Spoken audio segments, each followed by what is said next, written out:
Entonces estamos con el tema número 20, ya casi al final, tratando con el pecado, un asunto también un poco difícil de entender a veces, ¿no? El pecado en la vida del creyente.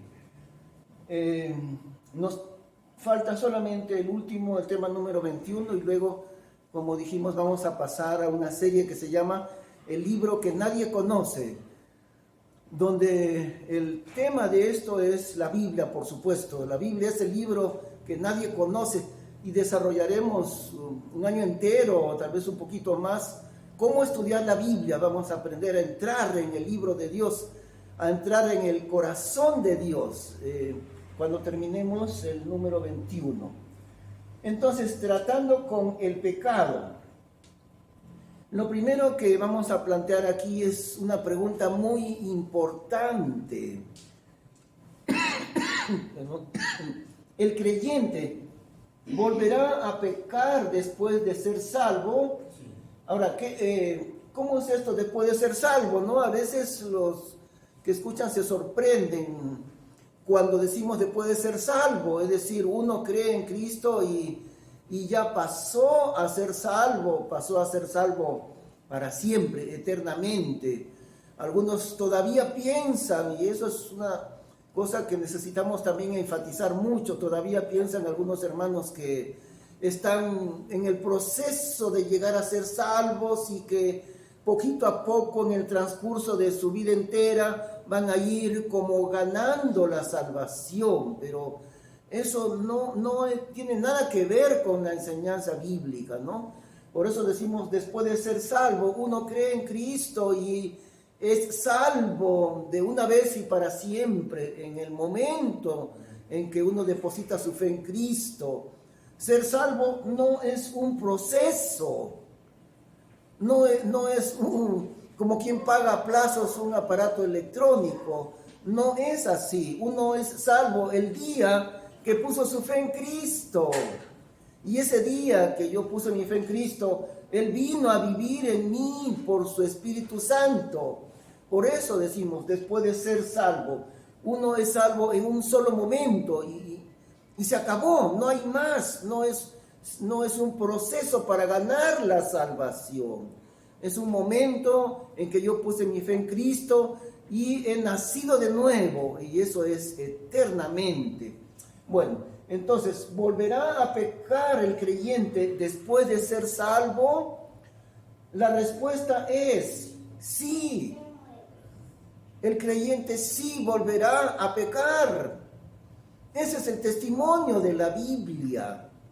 La Biblia lo dice, la Biblia afirma enfáticamente que ninguno de nosotros, que ya somos hijos de Dios, llevamos la naturaleza de Dios en realidad por el Espíritu Santo. No es que hayamos igualado a Dios, por supuesto, ¿no? Seguimos siendo hombres, pero llevamos el Espíritu Santo viviendo en nosotros y en ese sentido somos hijos de Dios. Pero la Biblia nos dice que ningún creyente puede dejar de pecar. Vamos a ver más adelante, dentro de un momento, cómo el mismo apóstol Pablo, uno de los hombres más santos de Dios, él hace un análisis de su vida y dice que se lamenta diciendo: miserable de mí, ¿quién me va a librar de este cuerpo de muerte, de este cuerpo de pecado? Porque él dice que aunque quiere hacer la voluntad de Dios, no puede. Y el que dice eso es este hombre escogidísimo por el Señor, Pablo el apóstol. Y entonces, si fue así con él, con este hombre tan santo, pues con mayor razón, con muchos, con todos nosotros. Pero al mismo tiempo, la Biblia dice que la sangre de Jesucristo nos limpia de todo pecado. Esa es la otra parte de la verdad. En primer lugar, entender con toda claridad, como creyentes en Cristo, no podemos dejar de pecar. Ahora, por supuesto, hay una diferencia con lo que antes practicábamos, ¿no? Si yo llevaba una vida, por ejemplo, del libertinaje sexual, como el mundo lo practica, entonces todo el tiempo estaba en eso de la fornicación. Pero entonces si yo ya soy un hijo de Dios, yo no voy a volver a practicar eso. Por supuesto que no, porque yo ya he dejado el pecado, así que no en ese sentido. Pero entonces, ¿en qué sentido no podemos dejar de pecar? Miren, en este sentido de que todo pecado es pecado delante de Dios. Digamos, el vestido de una novia, que estamos hablando mucho de la novia, porque la novia de Cristo es la iglesia. Pero si el vestido tan hermoso de una novia le cae una gotita de, digamos, algo rojo, algún tinte o algo así, le cayó una gotita color rojo. Entonces, ¿qué tamaño necesita de mancha para estar manchado? Suficiente con, qué sé yo, medio centímetro, ya se destruyó el vestido entero. Y no hay diferencia, le puedo echar un vaso de tinte o le puedo echar apenitas un poquito, pero da lo mismo porque ya se malogró el vestido. Y el pecado es algo así. Como digo, no estaremos ya practicando con ese ejemplo, ¿no? La fornicación, pero todavía hay pecado en mí, hay pecado en mis ojos, hay pecado en mi lengua, hay pecado en mi corazón. De eso estamos hablando, no de que el creyente va a continuar con la misma vida de pecado, no en ese sentido. Vamos a leer, 1 de Juan capítulo 1, verso 5. Pues este es el mensaje que hemos oído de él mismo y que os anunciamos a vosotros, que Dios es luz y no hay ningunas tinieblas en él. Esto, ¿cómo comienza el tema del pecado en el creyente con tanta sabiduría? Dios empieza hablando de la luz. En primer lugar, Dios es luz y no hay ningunas tinieblas en él. Y la luz que vemos en el mundo, en el universo, solamente es una representación de la luz de Dios. Por algo Dios, lo primero que creó Dios fue la luz, ¿no? Y dijo Dios, sea la luz, y fue la luz existió. Pero la luz física que ven nuestros ojos es una representación de algo mucho mayor, mucho más grande, es la luz en el sentido espiritual. En el sentido espiritual, la luz significa que el creyente no esconde su pecado ante Dios, en ese sentido, porque Dios es luz y no hay tinieblas en él. Si nosotros dijéramos que tenemos comunión con él y andamos en tinieblas, mentimos y no hacemos la verdad. Y esto es la luz. No podemos mentir, no podemos andar en tinieblas ocultando lo malo que hay en nosotros. Ahora estamos hablando delante de Dios, por supuesto, ¿no? Podemos mostrar una apariencia y esconder algo, lo podremos hacer ante las personas, pero delante de Dios jamás podremos esconder lo malo que hay en nosotros. Ahora yo les cuento una experiencia, hermanos, mía personal. Cada día cuando despierto y antes de orar, siempre hay en mí ese sentido de que ¿cómo puedo entrar en comunión con Dios? Porque yo siempre me siento malvado. Eso es lo que me pasa a mí y cualquiera que trate de vivir en comunión con Dios siempre va a sentir lo mismo. Pero cuando uno ora y entra en la presencia de Dios, como que Dios nos limpia nuevamente. Pero cada día, al comenzar el día, al terminar el día, uno siente que hay maldad en el corazón, no que haya practicado algo, pero la maldad está allí, dentro de nuestro corazón. Mas si andamos en la luz como Él está en la luz, tenemos comunión los unos con los otros, y la sangre de Jesucristo, su Hijo, nos limpia de todo pecado. ¿Y qué significa andar en la luz? Confesar nuestro pecado, no esconder nuestro pecado delante de Dios. Y si vamos al libro de Juan, en el capítulo 3 de Juan, que no está aquí, pero en Juan capítulo 3 dice que esta es la condenación, que la luz vino al mundo, pero los hombres amaron más las tinieblas que la luz, porque sus obras eran malas. Porque todo aquel que hace lo malo aborrece la luz y no viene a la luz para que sus obras no sean reprendidas. Entonces, en ese sentido, las tinieblas es, en el sentido bíblico, las tinieblas es esconder la maldad. Por eso Satanás está en el reino de tinieblas, es el príncipe de las tinieblas. El reino del diablo es un reino de tinieblas. Como Dios nuevamente siempre con tanta sabiduría describe la naturaleza diabólica, ¿no? Satanás reina en las tinieblas. ¿Y en qué consisten las tinieblas? En esconder el pecado y la maldad. Eso es las tinieblas. Pero el que está en luz es el creyente que en lugar de esconder o disimular su pecado, se lo confiesa al Señor.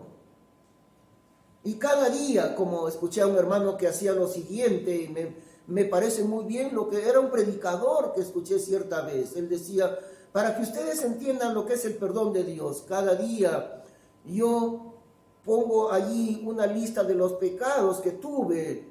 Como digo, no se trata de practicar el pecado, pero en alguna manera, si yo me enojé, ese enojo ya es un pecado.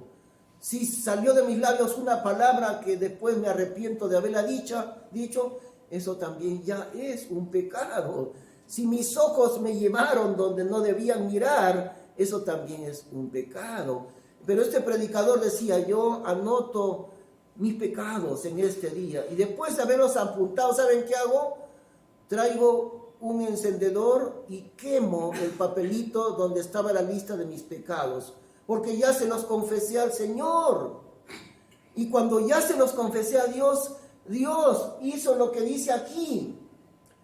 Mas si andamos en luz como Él está en la luz, tenemos comunión los unos con otros cuando yo confieso mi pecado.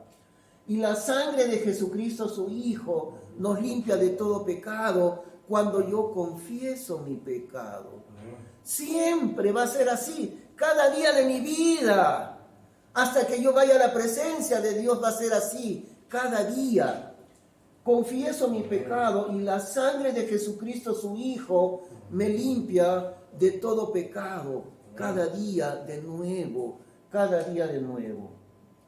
Si dijéramos que no tenemos pecado, engañámonos a nosotros mismos y no hay verdad en nosotros. Por eso decimos, la Biblia nos enseña que el creyente no puede dejar de pecar. Y claro, no va a lanzarse a la vida de practicar el pecado, no en ese sentido, pero hay de alguna manera el pecado todavía en nosotros. En realidad no es solamente que yo practico este pecado y el otro pecado y el otro pecado. No es tanto eso, sino que el pecado mora en el corazón. Allí está todavía el pecado. Por eso, si dijéramos que no tenemos pecado, nos estamos engañando y la verdad de Dios no está en nosotros. Si confesamos nuestros pecados, ahí está, ¿no? Eso es la vida nuestra como hijos de Dios. Cada día, nuevamente, cada día. Si confesamos nuestros pecados, si reconocemos nuestros pecados, Él es fiel y justo para que nos perdone nuestros pecados y nos limpie de toda maldad. Él siempre va a ser fiel en aplicar su perdón cuando nosotros se lo confesamos. Si dijéramos que no hemos pecado, le hacemos a Él mentiroso y su palabra no está en nosotros. Así que indefectiblemente la Biblia reconoce el pecado en la vida del creyente, en la vida del Hijo de Dios. Si dijéramos que no hemos pecado, y eso está hablando de los hijos de Dios, no de la gente incrédula. Si dijéramos que no hay pecado, entonces le hacemos a Él mentiroso. porque Dios sabe que hay pecado todavía en nosotros y su palabra no está en nosotros. Si queremos negar el pecado en nuestra vida, su palabra no está en nosotros.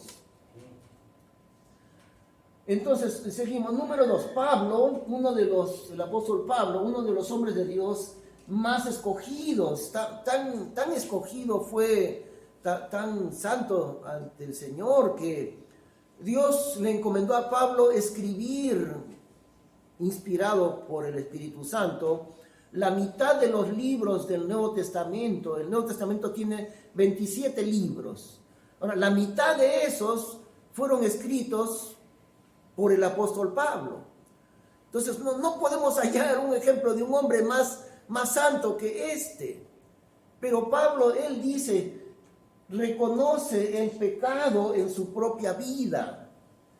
Dice en Romanos lo siguiente, ¿no? Porque ya sabemos que la ley es espiritual, mas yo soy carnal. Y cuando dice yo soy, es Pablo el que escribe la epístola de los Romanos. Mas yo soy carnal, vendido debajo del pecado. Pablo, este hombre tan santo, está diciendo, yo soy carnal. Y en realidad, ¿saben qué, hermanos? Cuanto más uno se consagra al Señor, más cuenta se da de la presencia del pecado dentro del corazón. Cuanto más nos acercamos a Dios, más podemos ver la maldad que hay en nosotros. Lo cual parece contradictorio, pero no es. Sigue diciendo Pablo, porque lo que hago no lo apruebo, pues el bien que quiero no hago. Antes lo que aborrezco, aquello hago. Está diciendo Pablo la verdad.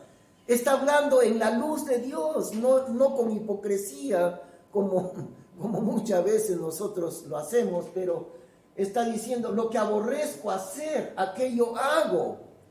No quisiera hacerlo, pero lo hago. A veces, según se ve en la vida de Pablo, Pablo tenía un carácter bastante fuerte. Y Dios moldeó ese carácter de Pablo. Pero su carácter era tan fuerte, esos de que llaman, eso que le llaman fosforitos, así, ¿no? También le dicen, bueno, mejor no, pero tenía tan fuerte era su carácter que perseguía a los creyentes a todo lugar, los perseguía a los creyentes en Cristo.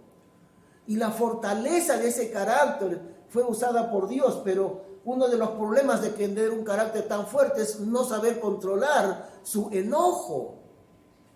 Y yo estoy bien seguro que ese era uno de los problemas de Pablo, no poder controlar el enojo en su corazón, a veces en sus palabras. Seguramente que llegó a mejorar mucho, pero miren lo que él dice, ¿no? Lo que aborrezco, aquello hago. No quisiera enojarme, pero lo hago. Eso es lo que está diciendo.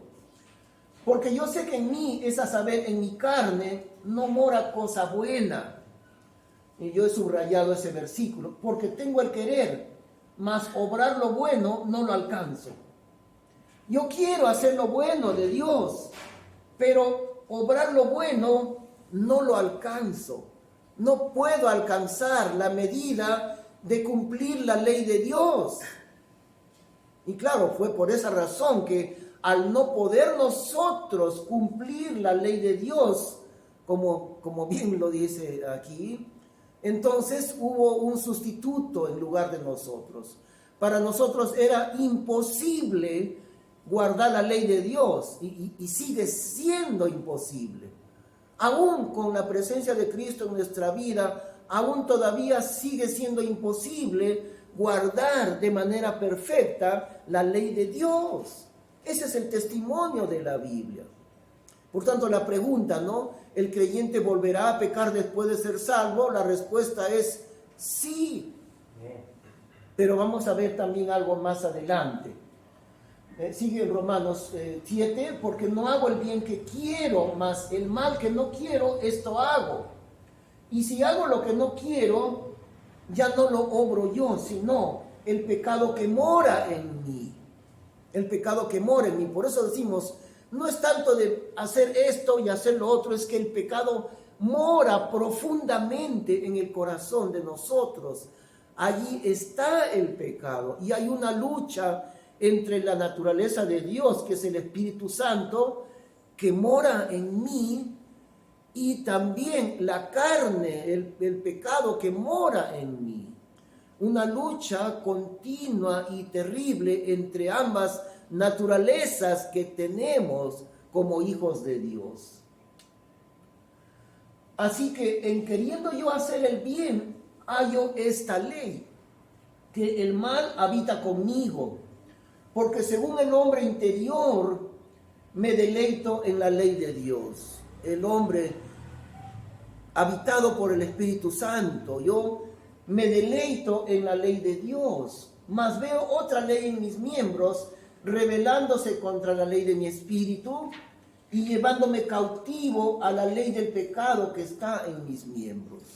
Una lucha grande entre ambas naturalezas en el corazón del creyente. La naturaleza del pecado, que en la Biblia se le llama la carne, ¿no? La carne es una palabra bíblica que no está hablando del cuerpo humano, sino la palabra carne está hablando de la naturaleza pecaminosa. Una lucha grande entre la carne que mora en mí y el Espíritu Santo que también mora en mí. Y de esa lucha es que nos habla. Ahora, número 3. Pero Pablo termina diciendo lo siguiente, después de hablar de que él quiere guardar el mandamiento de Dios, pero no alcanza a guardarlo. Entonces, termina con una conclusión importantísima, fíjense. Termina diciendo que no hay ninguna condenación para los que estamos en Cristo Jesús. Por eso hemos visto en los versículos anteriores, Romanos capítulo 7, pero ahora, inmediatamente después, dice lo siguiente. Así que ahora, después de haber hablado la realidad del pecado en la vida del creyente, y que no podemos dejar completamente de pecar, después de haber hablado eso, nos dice lo siguiente. Y esto es lo importante de comprender. Ahora, así que ahora, ninguna condenación hay para los que están en Cristo Jesús, los que no andan conforme a la carne, sino conforme al Espíritu. Ahora, Pablo ha dicho que él quiere andar en el Espíritu, pero no puede. No importa. Dice la Biblia lo siguiente: ninguna condenación hay para los que están en Cristo Jesús. No hay ya ninguna condenación. Así que a pesar de que en términos reales nosotros cada día todavía de alguna forma pecamos, y la Biblia lo dice así, y que si nosotros negamos el pecado, le haríamos a Dios mentiroso. Pero en términos reales todavía pecamos. Sin embargo, delante de Dios, ninguna condenación hay para los que están en Cristo Jesús. A pesar de nuestro pecado, no hay ninguna condenación. Porque la ley del Espíritu de vida en Cristo Jesús me ha librado de la ley del pecado y de la muerte. Ahí está, ¿no? El apóstol Pablo acaba de hablar en el capítulo 7 de la ley del pecado y de la muerte. Pero, y aquí está lo importante, pero la ley del Espíritu de vida en Cristo Jesús me ha librado de aquella ley del pecado que mora en mí. Es decir, ha triunfado la justicia de Dios sobre el pecado que mora en nuestra vida. Para que la justicia de la ley fuese cumplida en nosotros, que no andamos conforme a la carne, sino conforme al Espíritu. Aunque la carne vive todavía en nosotros, no andamos conforme a la carne, sino andamos conforme al Espíritu. Y esa lucha siempre va a estar. Número 4, la justicia del creyente no es algo de nosotros, no es nuestra esa justicia. sino que es la justicia de Cristo que nos ha sido atribuida. Entender eso es crucial en la vida del creyente. Entender que delante de Dios hemos quedado completamente justos, completamente justificados. Delante de Dios nosotros hemos sido declarados justos de manera perfecta. Es decir, ¿qué quiere decir esto? Quiere decir que Dios nos considera como si jamás hubiésemos cometido pecado. Así es que aparecemos delante de la justicia de Dios. Pero esa justicia perfecta de Dios no es la justicia nuestra, es la justicia de Cristo que nos ha sido atribuida. Por eso recordamos lo que le llaman la doble imputación, ¿no? ¿A qué le llaman la doble imputación? Bueno, el término imputación, un término legal, un término del derecho, en la ciencia del derecho. Imputar quiere decir algo más fácilmente, echar la culpa. Y a veces la ley le imputa la culpa al que no tiene, ¿no? Sucede. Una persona que no es inocente por X razón lo declaran culpable y ese no es culpable, pero la ley lo imputa como culpable. Entonces, la imputación, la doble imputación, quiere decir, los pecados de nosotros le fueron imputados al Señor Jesucristo, le fueron cargados, a Él le echaron la culpa, y eso es lo que pasó, parece increíble, ¿no? Pero eso es lo que pasó exactamente.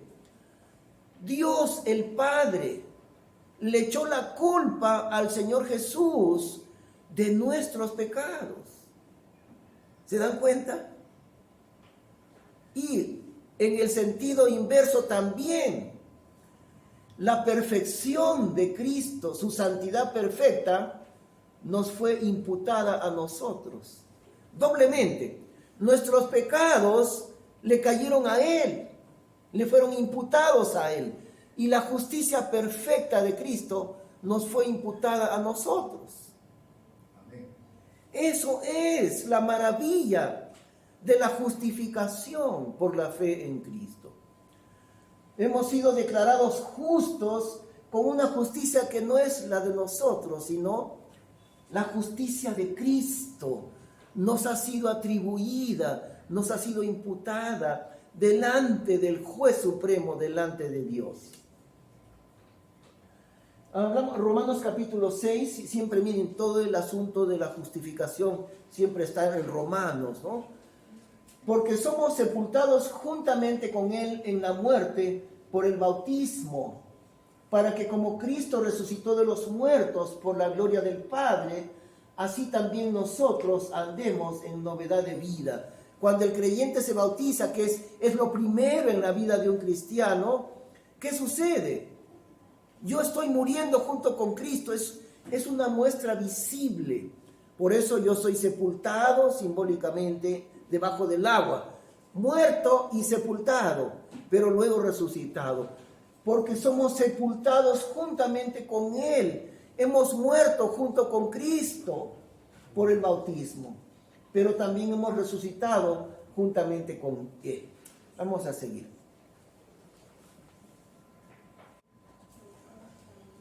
Y continúa diciendo, porque si fuimos plantados juntamente con Él en la semejanza de su muerte, también lo seremos juntamente en la semejanza de su resurrección.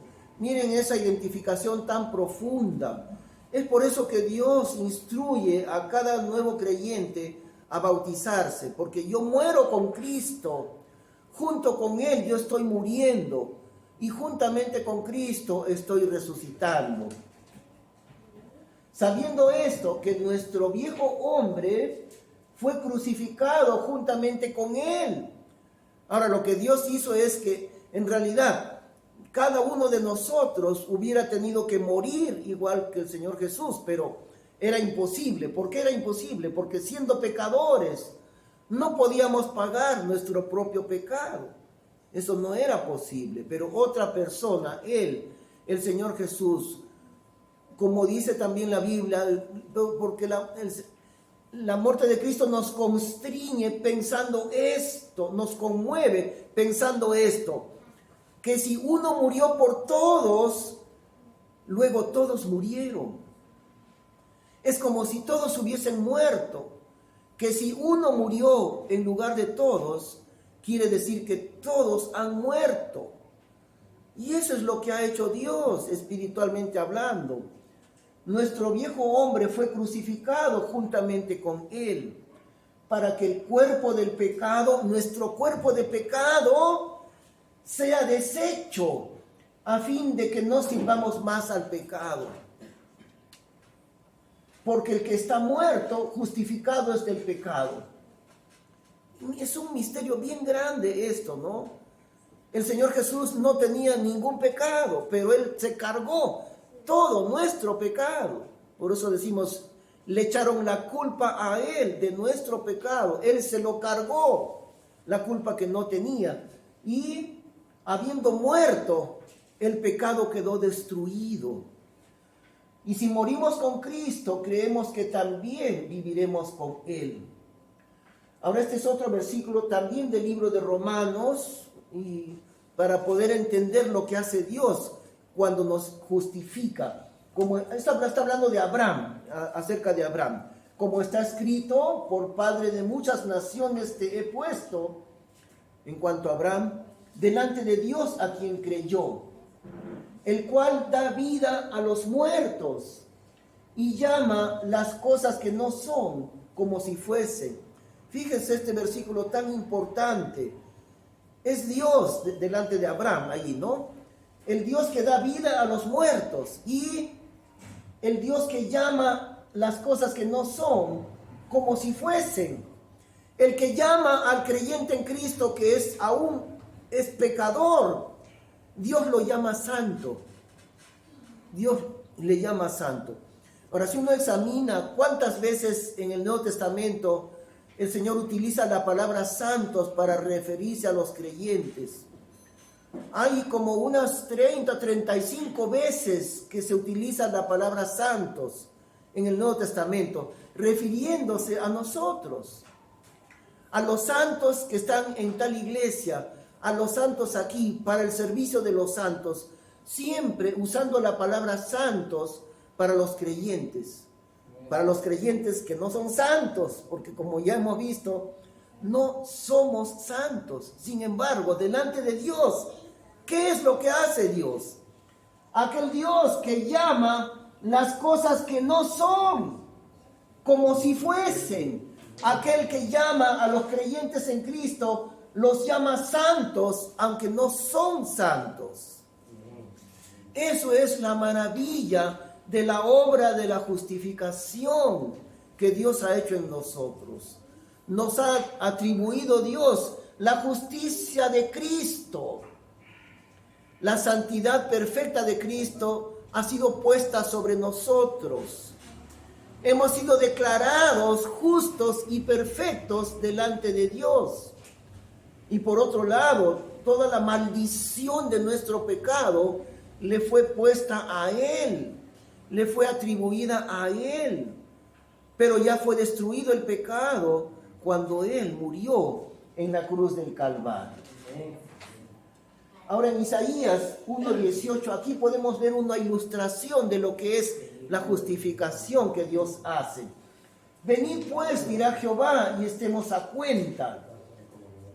Dios llama al pueblo de Israel para sacar la cuenta de los pecados de Israel. Venid pues, dirá Jehová, y estemos a cuenta. Vamos a ver cuánta deuda de pecado tienen ustedes delante de mí, dice el Señor. Pero en lugar de decirnos, tú me debes tanto en cuanto al pecado y te voy a castigar de tal manera, Dios hace lo contrario. Si vuestros pecados fueren como la grana, como la nieve serán emblanquecidos. Si fueren rojos como el carmesí, serán tornados como la lana. Y la nieve es algo que tiene una blancura tan resplandeciente que Yo creo no existe nada en la naturaleza que iguale a la blancura de la nieve, porque refleja la luz del sol de una manera tan grande que puede causar ceguera. Es demasiado resplandeciente la blancura de la nieve. Y por eso Dios dice, ahora la palabra grana es la palabra antigua de la cochinilla, que aquí en el Perú lo usan mucho para exportación, ¿no? Lo usan como tinte de los alimentos en realidad. La cochinilla que crece en la tuna es de color rojo, un animalito como insecto, y cuando ya lo resecan, eso se usa como un tinte muy valioso internacionalmente, la cochinilla, es muy rojo. Eso es la grana de aquí, de la Biblia. Si vuestros pecados fueren como la grana, como la nieve serán emblanquecidos. Que es increíble lo que hace Dios. Ven a mí, dice el Señor, yo sacaré la cuenta de tus pecados. Pero en lugar de decir, mira, esta es la lista de tus pecados, esta es una lista interminable de tus pecados. En lugar de hacer eso y condenarme, ¿qué es lo que hace el Señor? Nuestros pecados los ha vuelto emblanquecidos como la nieve. Y no hay nada más blanco y resplandeciente que la nieve en este mundo. Esa es la manera como Dios hace con nuestros pecados. Aquí también se le llama santos, como hemos dicho, ¿no? Pablo, apóstol de Jesucristo por la voluntad de Dios, a los santos que están en Éfeso y fieles en Cristo Jesús. Pero esta expresión, los santos, se repite, como digo, muchas veces en todo el Nuevo Testamento. A los santos que están en Éfeso, y vamos a decir, a los santos que están en la iglesia de San Fernando. Es igual. Somos llamados santos delante de Dios.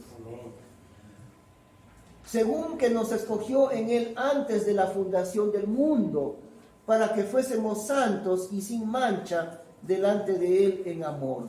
Eso es lo que hizo Dios. Desde antes de ser fundado el mundo entero, Dios nos escogió para que fuésemos santos y sin mancha delante de Él, por medio de la obra de Cristo, de la justificación. Número 5, ¿puede entonces el creyente practicar el pecado? Ahora, la primera pregunta fue, ¿no? La primera pregunta que hemos planteado, ¿cuál ha sido?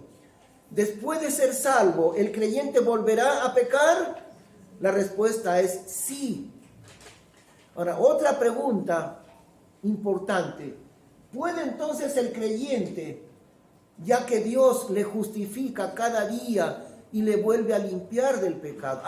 Entonces surge otra pregunta importante. ¿Puede entonces el creyente practicar el pecado? Y la respuesta rotundamente es no, no. Tal vez yo en mi vida anterior, antes de conocer a Cristo, por ejemplo, haya sido alcohólico. Entonces, como Dios me justifica del pecado, de vez en cuando puedo darme una escapada y otra vez hacer lo que antes hacía. La respuesta rotundamente es no. Y eso es lo que dice también aquí, ¿no? Romanos capítulo 6. Pues, ¿qué diremos? ¿Perseveraremos en el pecado para que la gracia abunde? O sea, ya que el perdón de Dios es tan grande, entonces, pues, igual yo puedo seguir pecando, igual Dios me sigue perdonando. Y esa es la respuesta, la pregunta aquí. Entonces, ¿qué diremos? ¿Perseveraremos en el pecado para que la gracia abunde, para que se note más la gracia de Dios? Entonces, en ninguna manera, en ninguna manera. Porque los que somos muertos al pecado, ¿cómo viviremos aún en él? Si ya estamos muertos al pecado, ¿vamos otra vez a seguir viviendo en el pecado? No. Y en Primera de Juan, así como Primera de Juan habla de la realidad del pecado en el creyente, sigue diciendo también, hijitos míos, estas cosas os escribo para que no pequéis, para que no practiquéis el pecado, para que no pequéis. Porque una cosa es llevar una vida de consagración al Señor y aún así no poder dejar de pecar, ¿no? En algunas cosas, en la actitud de la mente, en la actitud del corazón, en los ojos, en las palabras. Estando yo consagrado al Señor, aún estoy pecando de alguna manera. Esa es una cosa. Otra cosa es vivir una vida contraria, alejado de la comunión con Dios, lanzarme al pecado, practicar el pecado. De eso es lo que está hablando aquí. Hijitos míos, estas cosas os escribo para que no pequéis. Y si alguno hubiere pecado, un abogado tenemos para con el Padre, a Jesucristo el justo. Y si alguno hubiere pecado, un abogado tenemos para con el Padre, para con el juez supremo, a Jesucristo el justo. El abogado es el que nunca cometió pecado. Él es el que intercede por nosotros ante Dios. Y por esto sabemos que nosotros le hemos conocido si guardamos sus mandamientos. Ese es el otro lado del aspecto, ¿no? Guardamos sus mandamientos en el sentido de que vivimos una vida de consagración al Señor, aunque no seamos perfectos, pero estamos consagrados a obedecerle.